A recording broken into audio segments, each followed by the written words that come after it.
여러분 안녕하십니까? 김용삼입니다. 오늘은 한국인들의 반일 감정, 그 역사적 뿌리에 대해서 여러분하고 같이 고민을 나눠보는 시간을 갖도록 하겠습니다. 이 강의는 총 3부작으로 되어 있는데 오늘이 그 첫 번째 시간입니다. 결론부터 미리 말씀을 드리면 이 반일 감정은 그 역사적 뿌리가 상당히 깊습니다. 그리고 반일 감정은 이 친중 감정하고 직접적으로 연결되어 있다 하는 사실을 여러분들은 이 강의를 통해서 아실 수 있을 것입니다. 흔히 우리가 개화기 시절에 일본에 불과 개항이 약 30년 뒤졌다. 그 30년 뒤진 것 때문에 오늘 이렇게 일본이 우리보다 앞서가고 있고 우리는 일본의 식민지가 되었다. 이렇게 상식적으로 알고 있습니다. 하지만 우리가 알고 있는 그런 상식적인 이야기는 역사적 사실과는 매우 다릅니다. 어떻게 다른가? 제가 보기에는 일본과 한국은 개항의 시기가 약 300년 정도 차이가 난다는 사실을 우리는 냉정하게 깨달아야 됩니다. 일본은 언제 개항을 했느냐? 1543년에 실질적으로 개항을 했습니다. 이때 일본 열도의 최남단 그 가고시마에 있는 그 남쪽 지역에 다네가시마라는 섬이 있습니다. 여기에 중국 해적 왕지라는 사람하고 포르투갈 사람 그 페르낭 멘데스 핀투라는 사람이 탄 배가 해류를 따라서 표류해 왔습니다. 이때 그 다네가시마 섬의 그 영주인 다네가시마 도키타카라는 그 사람이 포르투갈 상인으로부터 엄청나게 비싼 돈을 주고 두 정의 화승총을 구입을 해서 이 총을 일본의 이 도검 제작자들에게 복제를 해라 하고 명령을 내렸습니다. 이것이 일본 철포 역사의 시작입니다. 하지만 이것이 일본 개항의 시작이기도 합니다. 왜냐하면 1543년에 이 포르투갈 사람하고 중국 사람이 일본에 와서 아주 비싼 값에 조총을 두 자루 팔았다는 사실이 알려지면서 그 이후 매년 4월과 10월에 이 포르투갈 무역선이 쿠로시아 해류를 타고 일본을 방문하기 시작을 했습니다. 이때 포르투갈 사람하고 같이 다네가시마에 표류해 왔던 중국 해적 왕지는 일본을 근거로 해서 중국과 일본 간의 무역을 개시를 했습니다. 이때서부터 수백 척의 배들이 드나들면서 교역을 시작했다라는 기록들이 남아 있습니다. 다시 말씀드리면 일본의 개항은 1543년이었다라는 사실을 기억하셔야 됩니다. 바로 이 무렵에 포르투갈 상선뿐만이 아니라 스페인 상선들도 와서 일본하고 무역을 하기 시작했습니다. 1548년에 막부가 스페인과 무역을 시작을 했고요. 그리고 1549년 7월 달에 스페인 신부인 프란치스코 자비에르, 이 사람은 예수회를 만든 사람 중에 한 사람이기도 합니다. 이 사람이 가고시마에 상륙을 해서 가톨릭 선교를 시작을 했습니다. 이 무렵에 그 일본에 나타난 서양 사람들은 일본 사람들이 그 남쪽에서 온 야만인이다 이렇게 해서 남만인이라고 불렀고요. 이 사람들이 타고 온 배는 남만선이다 이렇게 불렀습니다. 이 남만인들이 일본의 천주교와 화승총 그리고 세계 지도 그리고 둥그렇게 된 지구의 그리고 자기네들이 만든 포도주 그리고 아주 빵을 맛있게 구운 카스테라 등 다양한 음료를 전파했습니다. 심지어 별사탕까지 포르투갈 사람들이 일본에 전해줬습니다. 그 당시 일본 지도자인 오다 노부나가를 비롯한 전국의 그 영주들 이런 사람들이 일본에 온 서양인들하고 적극 교류를 시작을 했습니다. 오다 노부나가는 특히 이 소위 말하는 그 유럽의 문명을 좋아해서 포르투갈 복장을 즐겨 입고 포도주를 자주 마셨다라는 기록이 있습니다. 나가사키가 본격적으로 개항을 시작한 것은 1570년 무렵이었습니다. 일본 최초의 가톨릭 영주인 오무라 스미타다라는 사람이 보유하고 있는 영내에서 나가사키 항을 외국인들에 개항했습니다. 이때서부터 유럽의 그 예수의 신부들 그리고 프란치스코 수도의 선교사들이 쏟아져 들어와서 일본 규슈 일대에 이 기리시탄이라 부르는 이 천주교인들이 폭발적으로 늘어나기 시작을 했습니다. 이 무렵에 일본이 서양하고 얼마나 밀접하게 교류를 했었느냐 하는 사실은 1582년 2월 20일 날 규슈 지역의 기독교 영주들이 일본인 13세 되는 소년 4명을 선발을 해서 로마로 파견을 합니다. 이 사람들은 이제 덴쇼 견구 소년사절단이다 이렇게 얘기를 하는데, 이 친구들이 배를 타고 로마로 가서 로마 교황 그레고리오 13세에게 세례를 받았고, 그 중에 3명이 신부가 돼서 귀국을 합니다. 이러한 사절단들 이외에도 많은 일본인들이 유럽을 다녀왔습니다. 특히 동아시아에 이제 네덜란드의 상인들이 나타나기 시작을 합니다. 1581년에 네덜란드가 스페인으로부터 독립을 했습니다. 그리고 1588년에 영국이 스페인 무적 함대를 격파를 하면서 이 네덜란드와 영국이 새로운 바다의 지배자로 나타나기 시작을 했던 것입니다. 1595년에 네덜란드는 인도 항로에 진출을 해서 인도에서 아주 많이 나는 향료를 사다가 유럽에다가 공급하는 역할을 하기 시작했습니다. 네덜란드 정부가 1602년에 세계 최초의 주식회사라고 할 수 있는 네덜란드 동인도 회사를 설립해서 동양무역 독점권을 이 동인도 회사에다가 부여했습니다. 이 회사가 아프리카 남단의 희망봉에다가 식민지를 건설을 하고, 그리고 1619년 현재의 인도네시아 자카르타를 그 당시에는 바타비아라고 얘기를 했는데, 여기에 동광무역 거점을 건설을 했습니다. 바로 이 바타비아를 중심으로 해서 일본하고의 무역을 시작을 했습니다.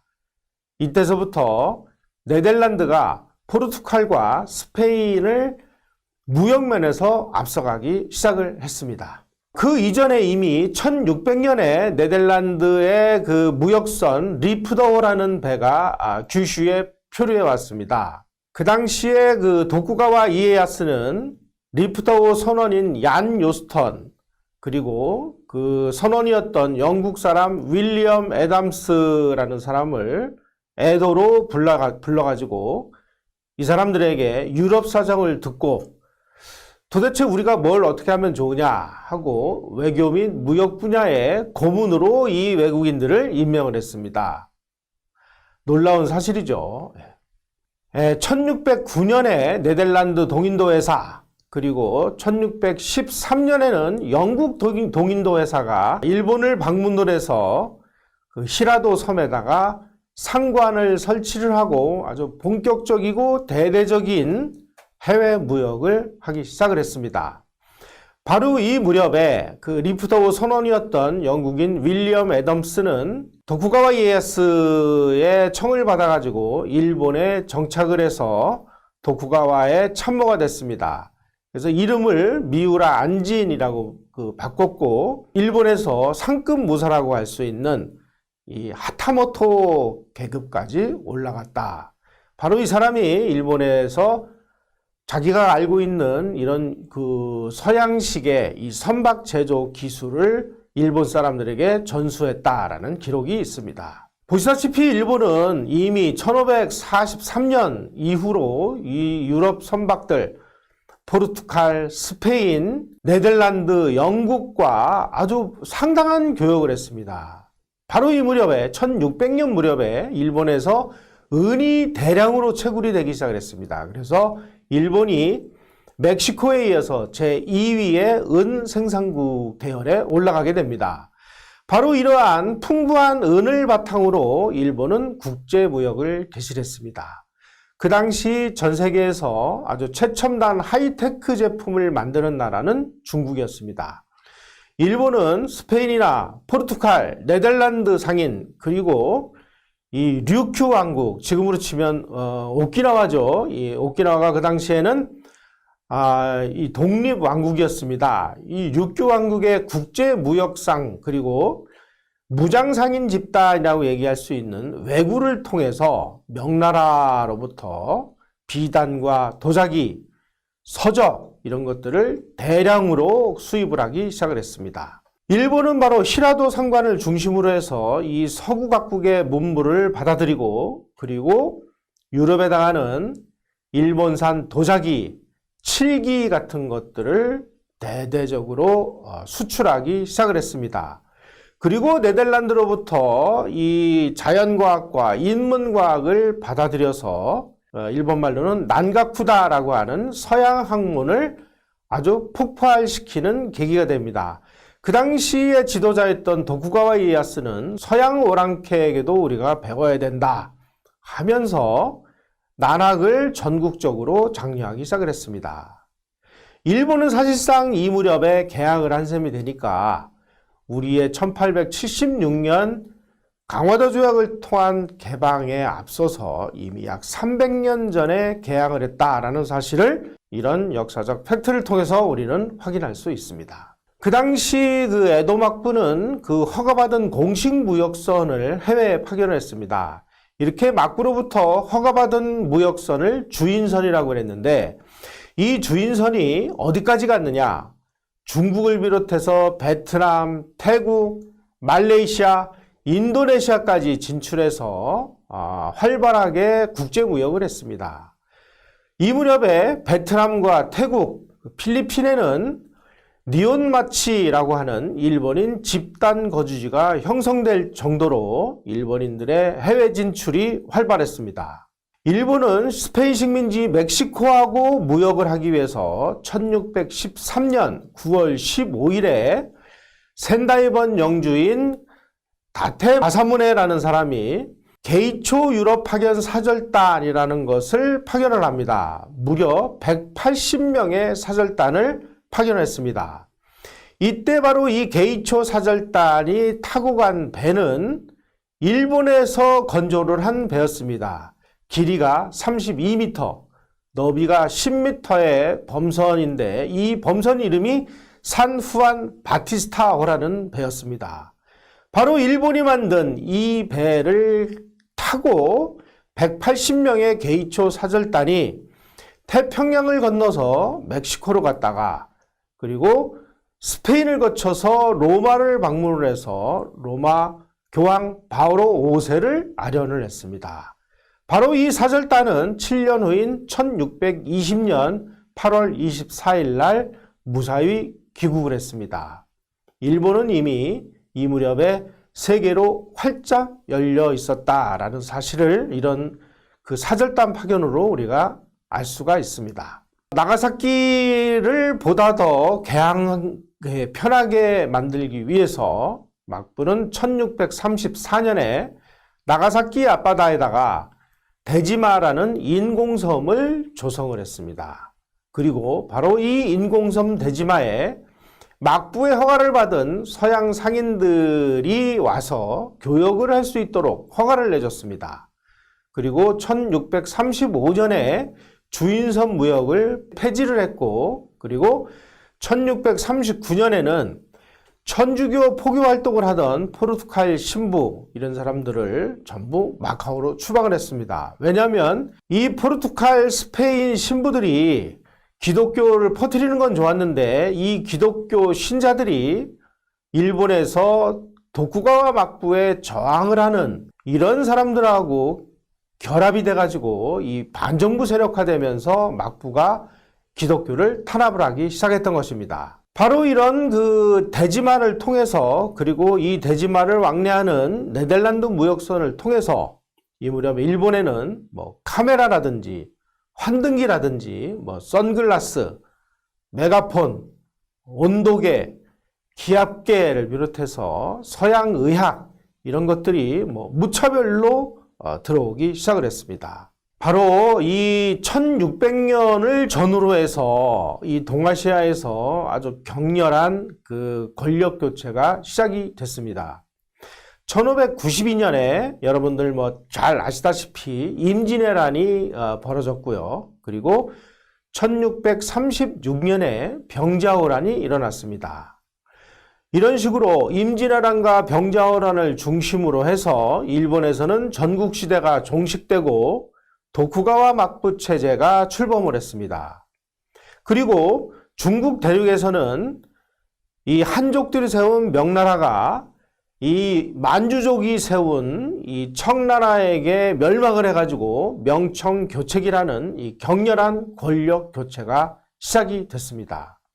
하지만 조선에서는 여전히 조선 왕조가 이어지고 있었습니다. 이 혼란의 전국 시대를 통일한 도쿠가와 이에야스는 아주 정열적으로 해외 교역에 나서서 엄청난 교역을 하기 시작을 했습니다. 그 교역의 주인공은 네덜란드와 중국이었습니다. 해외 무역은 막부가 독점을 했고, 그리고 나가사키는 막부의 직할령으로 만들어서 이 해외에서 오는 무역 활동의 이익, 그리고 이 무역 활동을 통해서 쏟아져 들어오는 유럽의 정보는 막부가 독점을 했습니다. 이때 일본이 국교를 맺고 있었던 나라는 조선하고 류큐 두 나라였고, 국교는 맺지 않았지만 교역을 하고 있었던 나라는 중국과 네덜란드, 이렇게 우리가 정리를 할 수 있습니다. 자, 이 오른쪽 지도를 보시면 이 나가사키를 중심으로 해서 일본이 얼마나 활발한 활동을 했었는지를 보여주는 그런 지도가 되겠습니다. 일본의 도쿠가와 막부는 겉으로는 우리는 쇄국을 한다라고 주장을 했습니다만은 이런 식으로 아주 구멍이 뻥뻥뻥뻥 뚫려 있는 이런 식의 쇄국을 했던 것입니다. 말뿐인 쇄국이었죠. 예.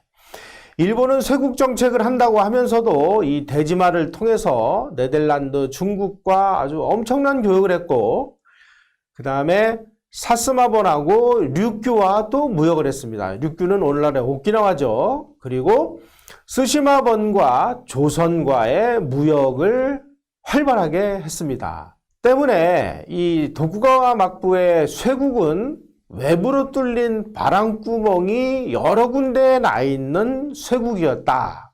우리는 이렇게 말씀드릴 수가 있고, 반면에 조선은 아주 철통 같은 쇄국의 자물쇠를 채우고 있었습니다. 막부는 나가사키를 통해서 서양 과학기술하고 그리고 문물을 아주 정열적으로 받아들여서 아까 말씀드린 대로 난가쿠라는 이 서양 학문을 꽃피웠습니다. 바로 이러한 서양 학문을 공부한 사람들이 개혁개방에 앞장섰습니다. 1741년에 막부는 기독교 관련 서적을 제외한 서양 서적에 대해서 수입을 무제한으로 허용을 했습니다. 그리고 1745년 네덜란드어 교습을 허용을 했고, 전국 곳곳에 막부가 개설을 한 난카쿠 학교에서 공부한 학생이 3,000명을 넘어섰다. 바로 이러한 난카쿠를 공부한 사람들이 서양의학의 발전을 이끌었고, 서양의 과학기술 이런 것을 받아들여서 근대적인 과학정신, 실증적인 방법론을 통해서 일본을 근대화하기 시작을 했던 것입니다. 막부의 수도인 에도는 18세기에 인구 100만을 돌파했습니다. 베이징이 인구 100만을 넘은 시기보다 막부의 수도 에도가 더 빨리 인구 100만을 넘었습니다. 일본은 그리고 이 서양 서적들에 대한 수입이라든지 출판을 활성화시켜가지고 17세기 말부터 이 출판 대중화가 폭발하기 시작을 했습니다. 그래서 1700년대 초가 되면 에도, 오늘날의 도쿄에 서점이 660개가 있었고, 또 이동도서관이나 출판업자 6,000명이나 있었고, 이런 사람들이 도서를 발간하고 그리고 유통하고 출판을 통해서 서양에서 유입된 난카쿠 서적을 대대적으로 일본 사람들에게 보급을 하면서 지식혁명이 일어나기 시작을 했습니다. 중국도 마찬가지였습니다. 중국에도 엄청난 서점들이 아주 폭발을 해서 이 베이징의 유리창이라고 하는 지역에 가면 수많은 서적들이 있어서 조선의 사신들이 거기에 가서 책을 구입해 왔습니다. 반면에 조선에서 서점 설치가 허락된 것은 1551년이었습니다. 불행하게도 서점 설치는 허락했습니다마는 서점이 활성화되는 데는 실패했습니다. 왜? 우리는 이 왜를 잘 알아야 됩니다. 조선에서는 지식이 곧 권력입니다. 때문에 지식은 지배층이 독점을 해야만 하는 금단의 성역으로 만들어버렸습니다. 서점이 활성화돼가지고 일본처럼 지식혁명이 일어날 경우에 이 백성들하고 이 지식을 나눠 갖게 될 경우에 이렇게 되면은 이 사대부 양반 지배층들, 다시 말씀드리면 이 성리학자들이 자기네들이 지식을 독점을 해서 권력을 자기네들만 독점할 수 있는 이런 시스템이 위협을 받게 됩니다. 이거는 성리학적인 질서의 훼손이기 때문에 이 아래 것들, 우리가 흔히 얘기하는 상놈들이 공부를 하는 것을 허락을 하지를 않았습니다. 때문에 지식이라는 것은, 그리고 글을 읽을 수 있는 이런 능력은 소수의 양반층들에게만 대대로 세습이 돼서 아주 강고한 이런 소위 말하는 권력의 세습 구조가 만들어지게 됐고, 대다수 약 97%에 달하는 이런 백성들은 그야말로 무지의 세계, 그리고 글 한 줄 읽을 줄 모르는 이런 문맹의 세계로 방치를 해놔버렸습니다. 자, 1719년에 제9차 통신사인 홍치중을 따라서 일본을 다녀온 신유한이라는 사람이 일본을 다녀와서 자기가 쓴 기록에 의하면 이렇게 되어 있습니다. 오사카에는 서적의 많음이 실로 천하장관이다 라고 기록을 했습니다. 바로 이 오사카에, 그리고 일본의 그 막부의 수도였던 에도에 이 중국에서 수입한 책이 1000여 종, 민간에서 특이한 책과 각종 문집을 간행한 것이 조선의 100배가 넘었다라고 되어 있습니다. 이러한 서점의 폭발은 중국도 비슷해가지고 베이징 문화의 거리라고 이름이 알려진 유리창은 조선 사신들이 와서 서적을 구입하기 위해서 자주 찾는 명소가 됐습니다. 바로 여기를 다녀왔던 북학자 홍대웅이라는 사람, 나중에 이 사람이 개화의 어떤 선봉 역할을 하게 되는데, 유리창에 서점을 가보고 나서 그 감상문을 이렇게 썼습니다. 유리창에 서점 7군데가 있는데 각 서점마다 3면의 벽에 수천 종의 책이 책꽂이에 꽂혀 있다. 고개를 들고 한참 있으면 책 이름을 다 보기도 전에 눈이 먼저 핑 돌아 침침해진다 라고 이 중국의 이 서점의 팽창을 소개를 한 바 있습니다. 이러한 그 서양 학문의 폭발과 더불어 개화, 개혁, 개방에 앞장선 사람들이 등장하기 시작을 했습니다. 바로 이 사진에서 보시는 나베시마 나오마사라는 사람입니다. 이 사람은 일본에서 난가쿠에 미친 사람이다, 이렇게 평을 듣는 사람입니다. 이 사람은 그 사가번이라는 곳의 일종의 그 영주였죠. 바로 이 나베시마는 아주 의식의 세계로 활짝 열려 있었던 그런 사람입니다. 이 사람은 외국 문물을 받아들이고 일본을 서양의 침략으로부터 지켜내기 위해서는 공부를 해야 된다. 서양 학문을 공부를 해야 된다. 그래가지고 자기 번에다가 고독한이라는 그 교육기관을 설립을 했습니다.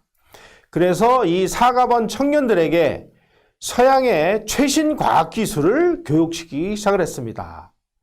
이 나베시마는 이거 그 네덜란드 배들이 와서 전해주는 소식을 들어보니까 이 고독한 교육만 가지고는 안 되겠다. 그래서 1851년에 번립으로, 그러니까 공립으로 난가쿠 교육기관인 난가쿠료라는 것을 개교를 해서 이 고독한을 졸업한 사람들에게 또 리더십 교육, 지도자 교육을 시키기 시작을 했습니다. 그리고 이 나베시마는 그 당시 천연두가 굉장히 무서운 그 전염병이었는데 이 예방주사를 수입을 해서 가장 먼저 자기 장남에게 시술을 했습니다. 이것이 일본 근대 종두법의 효시다, 이렇게 알려져 있었습니다. 바로 이 그 사진에 보는 오른쪽이 이 고독한이라는 그런 그 학교 그 자리입니다. 바로 이 오른쪽에 있는 이 동상이 나베시마 그 동상인데요. 이 양반은 또 화술방이라는 무기연구소를 설치를 하고 또 정련방이라고 하는 이화학연구소를 설치를 해서 서양식 무기, 그리고 증기기관, 화약, 전신기 등을 일본에서 자력으로 연구 개발해서 만들기 시작을 했습니다. 그리고 또 최신형 영국제 대포를 수입을 해서 이 그 화술방 정련방에서 만들어 가지고 국산으로 만들어 가지고 곳곳에다가 배치를 해서 이 국력을 강화하기 시작을 했고, 그리고 뭐 무기뿐만이 아니라 이 서양 무기를 아주 수입을 해서 다 분해를 한 다음에 이것을 모방해서 일본제 무기를 만들기 시작을 했습니다.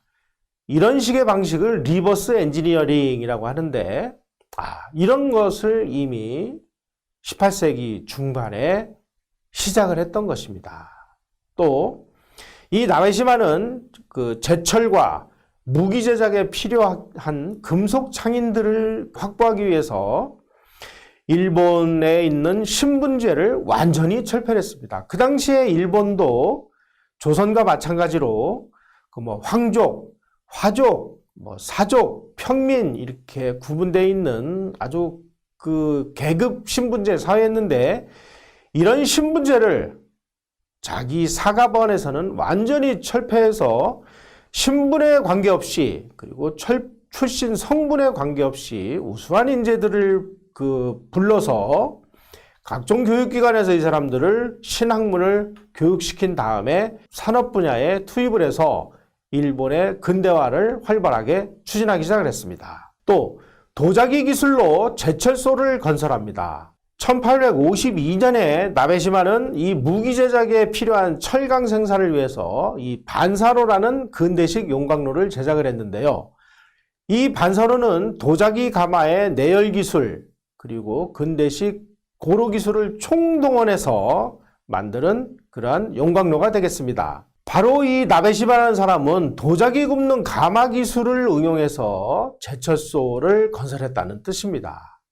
바로 이러한 반사로에서 생산된 강철로 근대식 대포를 제작을 해서 그 당시에 외국인들이 드나들도록 개방이 허용되어 있는 나가사키, 이 나가사키를 지키는 수비대에다가 가장 먼저 배치를 했습니다.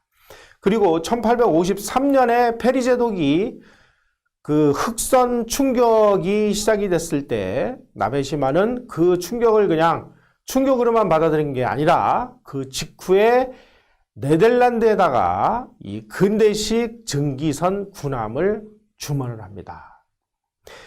바로 이 군함이 네덜란드에서 건조되고 있는 사이에 나베시마는 정련방에다가 명령을 해서 서양 기술을 도입을 해서 증기 엔진을 만들어라. 그래서 증기 엔진을 만들어 가지고 그 증기 엔진을 장착한 일본제 증기선을 국산화해서 운항을 하기 시작을 했다 하는 역사적 사실을 우리는 알아야 합니다. 이러한 사람이 이 양반 한 사람뿐이 아니었습니다. 바로 이 사스마번의 번주였던 시마즈 나리아키라라는 사람도, 이분도 또 서양에 아주 미쳐 있었던 사람입니다. 아니, 이 사가번 같은 작은 번에서도 이러한 근대화를 하는데 우리도 해야 되는 거 아니냐? 제철을 연구해라. 그래가지고 사가번의 화술방, 정련방이라는 것을 벤치마킹해서 자기 집들에다가 이 슈세이칸이라는 이 근대식 산업시설을 만듭니다. 바로 여기에서 대포를 만들고 탄약을 만들고, 그리고 배를 만드는 조선소를 지었고, 그리고 유리공장, 방직곡장 같은 근대적 공업단지를 건설했습니다. 여기에 근무하는 종업원이 무려 1200명에 달할 정도로 아주 엄청난 크기의 근대식, 지금으로 치면은 공단이 되겠습니다. 또 이 사람은 사스마의 발전에 도움이 되는 인물이라면 신분 이런 거 가리지 말고 인재를 등용해라. 그래가지고 자기가 하급무사 계급인 사이고 다카모리라든지 오쿠보 도시미치라든지 이 사람들을 전격적으로 발탁을 해서 아주 중요한 임무를 맡깁니다. 바로 이 시마즈가 발탁을 한 사이고 다카모리 오쿠보 도시미치는 일본 메이지 유신을 이끄는 아주 거두 역할을 하게 되었습니다. 바로 저 오른쪽에 있는 저 거대한 톱니바퀴가 있는 저곳이 바로 나리아키라가 만든 휴세칸에 설치되어 있었던 그런 근대식 기계가 되겠습니다. 자, 그러면 그 당시에 이 사스마와 이런 데에서 이런 식의 근대화를 하기 위해서는 막대한 자금이 필요했을 것입니다. 그러면 투자 자금은 어디에서 만들어졌을까요? 바로 이 사람들은 조선에서 임진왜란 때 포로로 잡아간 도공들이 만든 도자기를 일본으로 수출해서 엄청난 자금을 벌었습니다. 나베시마 나오마사와 시마즈 나리아키라는 이 수많은 기계와 기술을 서행해서 수입하기 위한 자금으로 자기네들이 만들어서 유럽에다가 수출한 도자기로 벌어들인 돈을 투입을 했다는 사실입니다.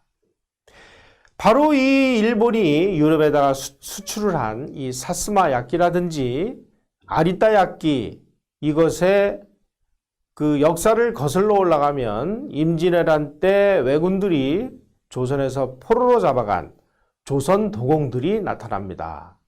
아리타 야끼의 원조는 이삼평이라는 조선 도공이고요.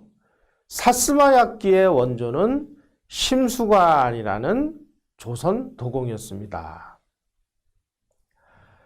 이렇게 도자기를 네덜란드 동인도 회사를 통해서 수출해서 번 돈으로 서양으로부터 수많은 과학기술, 무기, 기계를 수입을 해서 이미 사람들은 1600년 이 무렵부터 근대화를 시작했다는 사실 여러분들은 알고 계십니까? 바로 이것이 조선과 일본의 차이였다는 것입니다. 아리따의 역사서에 이런 대목이 있습니다. 이 대포도 구람도 아리따 자기가 가져다 준 것임을 기억해야 한다. 이렇게 되어 있습니다.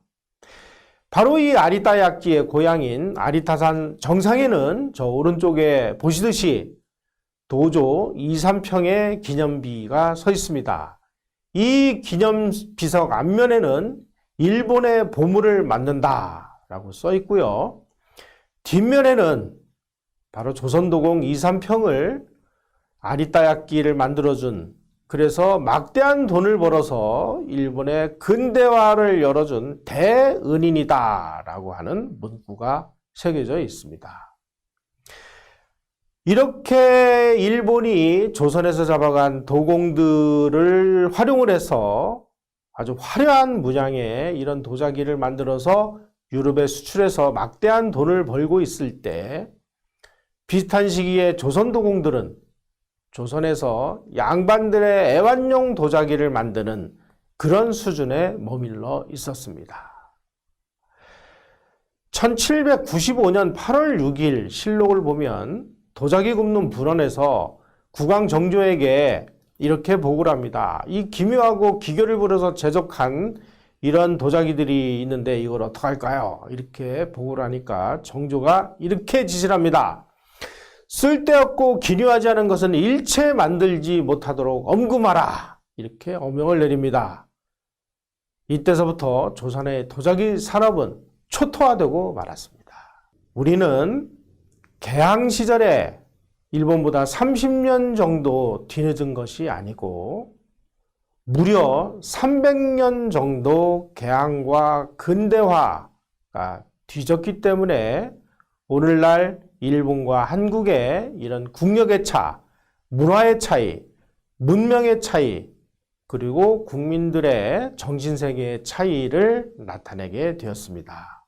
지금 우리는 일본 대사관 앞에 저런 식의 소녀상을 세우고 일본을 규탄하고 일본을 모욕을 하면서 마치 우리가 삼국시대에 우리가 일본에게 무슨 문물을 전해줬기 때문에 우리는 일본보다 우월하다. 라고 하는 이런 헛된 생각들을 가지고 있습니다.